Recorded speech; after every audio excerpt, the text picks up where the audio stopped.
I probably look overexcited for that thumbnail because what can technically pass the Hogwarts Castle collectible set from a while back?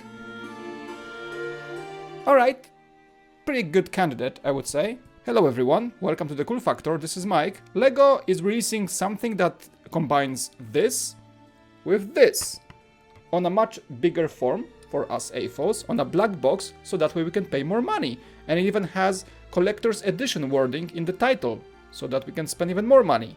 Is it worth it? Perhaps. Hogwarts Icons Collectors Edition, $250 for 3,010 pieces. Not too shabby, I gotta say. That's a release of September 2nd. There is no pre-order yet as of now, but you can check out the set on lego.com. I'm gonna leave a link below. And I think a lot of Harry Potter fans did rejoice seeing that set. First of all, it was called weird when it was somewhat leaked a few days ago. But now it's kind of growing on me. I've been looking at those pictures before I recorded this video and it's kind of growing for me. I think that might be the ultimate display set from Harry Potter yet. I mean, Hogwarts Castle lives in its own space and it's an amazing set, but this is somewhat more compact, life-size first and foremost, and provides a bit of a different value and different feel. You can see the elegance, see how well the black box works with a set like this. I can see a lot of people getting this one real quick.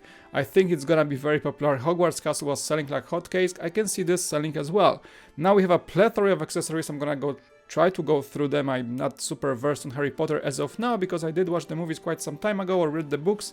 But I think it captures the majority of things that could be in a LEGO Harry Potter or just Harry Potter fans room. You can basically turn your room into a full-on Hogwarts chamber right now with this. What I noticed immediately is that the stack of books is awesome. The letter from Hogwarts is awesome. It's on a plaque. I thought it was a paper first, like the thing they included in the typewriter's machine, but no, it's actually a connected set of plaques with prints on them, and you can actually, there's gonna be a better picture, but you can write your name on it with a marker, and it's yours. It's basically yours letter to Hogwarts. Pretty awesome. So that's the thing I noticed in the first place. But you can see that the stack of books is interesting. The wand is interesting. I think LEGO stores actually did a kind of like a build event with a wand like this some time ago. Nevertheless, we have the stacks, the owl, the snitch, all connected. But then like you see around it and everything else is kind of a standalone optional element. What I noticed immediately is I'm missing like connecting like places for all these things in that main display. So you build the main display, but where do you put the Harry's glasses? Where do you put the chocolate frog? Where do you even put the vials with potions? This is cool minifigures, we're gonna get to that in a second. You have also scarves from different houses of Hogwarts, but you even have like this tiny potion thingy, but there is no place to like have it together in one stand. Like I'm thinking Barracuda Bay right now, Hedwig. Sorry about that.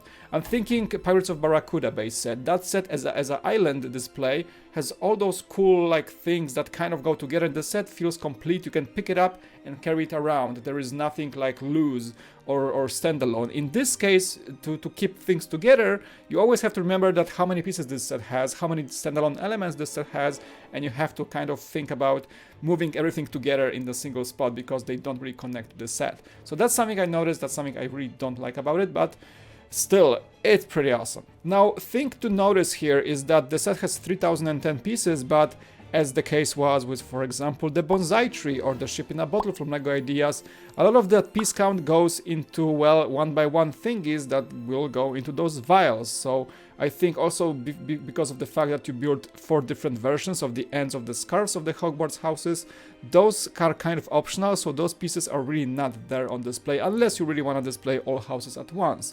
But you can see probably the build itself is maybe 2,500 pieces really, because everything else is just one by ones filling those vials, for example.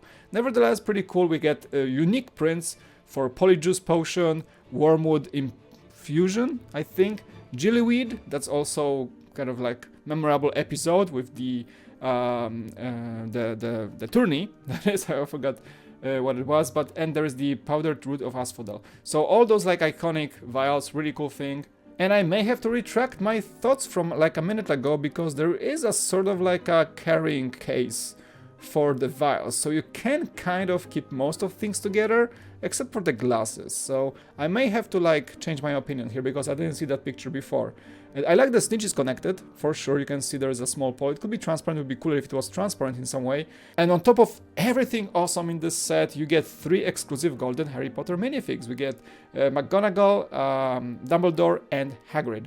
And I think that's like the ultimate set of golden minifigs because we've been getting those minifigs along with the chocolate frog cards in the latest and greatest of Harry Potter lineup for the last few sets. But now we have like the culmination of all this in 3 main minifigures placed in one set. That makes this that much more desirable. That is a closer look on that letter. You can clearly see it's a really cool printed set of plaques. So there you go. I got you, Lego. You can print on the large plaques. Please print UCS plaques at this point. Can you just print those UCS plaques? Those are the exact same pieces in tan, by the way. So yes, you can print on UCS type plaques. Star Wars fans are looking at you. Anyway, you can place your name on the dotted line, and we're pleased to inform that you have been accepted at Hogwarts School of Witchcraft and Wizardry, yada yada yada, and Hedwig brings your letter. Professor McGonagall is the signature, of course. Really cool, huh? I mean, just for this alone, this set will sell out in the UK like 8 seconds. I give it 8 seconds when the Leicester Square store runs out of it on the day of the launch. Oh, the back of the box, completely out of, order here, but really cool. I should have seen that in the first place so I could see those potions have a place in the set. Ah, the pictures, the stock pictures. This one actually is pretty stylish. I like it. Very good coloring, great grading, so no this bluish weirdo hue or filter that we had in the one of the gunship pictures. I do appreciate that. And looking at this picture, you can tell that Hedwig is quite sizable. I mean, compared to this little guy, I think they're gonna look great together. It's like probably 3 times or 4 times the size. Proper snowy owl size. You can just see by the size of those feathers and elements of her body and the size of the feet, honestly. I think it's gonna be the majority of the build of that set will be included in the Hedwig. I like this shot, pretty cool. I gotta say it's pretty nice. See? Yeah, you can totally use a thin marker, maybe a washable marker, not like a water-based marker, so you can like maybe erase their name after all and give it to your kids or something and put a new name in. I think that's a fantastic idea. Good job, Lego, on that. By the way, the display for just Dumbledore is actually pretty cool. You have also unique prints. There's a lot to like about this set, not gonna lie. Another shot of the minifigures. McGonagall is slightly out of focus, I kind of noticed that. And look at the size of this thing in like natural environment on the desk, somewhere on display. The owl, I think, has a movable head. You can actually rotate the head and like make her like look on different directions like a real owl would do. That the wings are, I think, more posable than this. Like, I don't think you're gonna have any sort of like a wing movement mechanism like in the small Hedwig. I think those are way too big and they don't really need to move, honestly. It's a display piece, but nevertheless, I like it. I like it a lot, actually. I wish they included that 3D rotation they sometimes do. That set would be a fantastic 3D rotation set.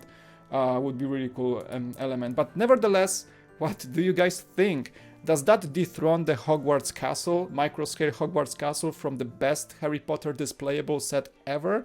Or maybe the Diagon Alley is your choice. I should have mentioned Diagon Alley somewhere in this opinion video, because Diagon Alley was also a flagship set of Harry Potter and it just came out of nowhere and was amazing. It's a meter-long set.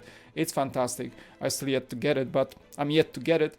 But where would you place this? Where would you place this along those black box, collectible, adult-based Harry Potter grown-up fans somewhere? I mean, the kids would appreciate it as well, but man, it's gonna be a fun build. I kind of want to get it more than the Diagon Alley for some reason, because the footprint is smaller on this. It's just a taller set, but you can kind of place it in a more compact space in a way, and I think it's just gonna be more appealing that way. The Diagon Alley needs like a full shelf, for example, to display. The Hogwarts Castle not only needs the shelf, but also the height. There's a lot that goes to it, and this thing can really stand in like our living room and take less space and look amazing at the same time. So I'm sold. I like this set a lot. I'm maybe totally biased, but this set really speaks to me, and I think it's something worth having. Let me know in the comment section below what you think. Thank you so much for watching. I would love to hear your guys' opinion. Hit the like, subscribe, check out maybe super thanks or maybe my Patreon, or become a member if you wanna hang out in the live streams, have emojis and all that cool stuff. I would really appreciate it. It was Mike, the Cool Factor. Comment sections open below. See you next time. Peace out.